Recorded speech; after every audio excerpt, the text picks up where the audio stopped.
எங்கள் 10ஆம் கிளாஸுக்கு ஒரு கிளாஸ் டீச்சர் வந்தார். அவர் பேர் நாகராஜன். அந்த சார் வந்தார். 66 பேர் எங்கள் கிளாஸில் வந்து சொன்னார், ஆலன் சர்ச்சில் ஸ்டாண்ட் அப்னு சொன்னார். நீ தான் இன்னையிலிருந்து நம்ம கிளாஸுக்கு லீடர் அப்படின்னு சொன்னார். நீ தான் லீடர்னு சொன்னோன்னே நம்ம ஆள் இந்த பட்டனை போட்டான், கலத்தி போட்ட பட்டனை போட்டான். போட்டுட்டு டீச்சர் வரலன்னா போர்டில் போய் பேர் எழுதணும் யாரெல்லாம் பேசுகிறாங்கன்னு. இவர் பெரிய ஆளாயிட்டார். இப்போ இவன் பேர் எழுதுனான்னா இவன்கிட்ட போய் நம்ம கெஞ்சணும், என் பேரை அடிச்சிடறேன் அப்படின்னு நம்ம கேட்கணும்.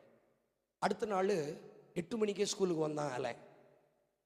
இன்னைக்கு இருக்கிற மாதிரி ஆர்ஓ வாட்டர் அன்னைக்கு கிடையாது. மண்பானையில் தண்ணி பிடிச்சி வைக்கணும் லீடர்.